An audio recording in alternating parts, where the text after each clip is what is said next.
ఆవులుండవు, బర్లుండవు, మేకలుండవు. కానీ తాజా పాలు మాత్రం డబ్బాలకు డబ్బాలు తయారు చేస్తుర్రు పాలమంతులు. మంది పానాలు ఏడబోతే మాకేంది, మాకు పైసలొస్తే చాలు అనుకునే గలీజ్ గాళ్ళు కల్తీ పాలు తయారు చేసి 10 పాల క్యాన్లు 5 పెరుగు డబ్బాలన్నట్టు మస్తుగా దందా చేస్తుర్రు. ఈ సుప్పనాసోని చూడుండ్రోల్లా భూదాన్ పోచంపల్లి మండలం కనుముక్కుల కాడుండే కంత్రి మొక్కపోడు క్యాన్లకు క్యాన్లే కల్తీ పాలు తయారు చేస్తున్నాడు. ఇక ఈ ముచ్చట ఎస్వోటోళ్ళకి ఎరకై పట్టుకుంటే భాగవతం అంతా బయట పడ్డది. గిట్లా చిక్కటి పాలు తయారు చేసేందుకు పాల పొడి, పాలు పొంగేదందుకు నురుగచ్చేదందుకు హైడ్రోజన్ పెరాక్సైడ్, గదేనోళ్ళ పొంగుడు మంద అంటాను చూడు గది. గది కలిపి రంగు రుషి కోసం ఇంకో కెమికల్స్ కలిపి కల్తీ పాలు తయారు చేస్తున్నాడట అడ్డమైనోడు. చిన్నపిల్లగాళ్ళు తాగుతారు, పెయిల మంచిగా లేని పేషెంట్లు తాగుతారు. అసొంటోళ్ళు ఈ పాలు తాగితే పానాలు పోతాయన్న సోయి ఉండద్దా ఈ సోడిగాలకు?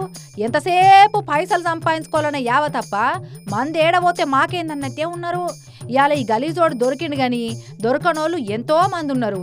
చాలా హోటళ్లు, రెస్టారెంట్లు, టిఫిన్ సెంటర్లలో వాడే పాలు, పన్నీరు, కోవా 100కి 99% కల్తీదే వాడుతున్నారని ఫుడ్ సేఫ్టీ వాళ్ళే రిపోర్ట్ ఇస్తున్నారు.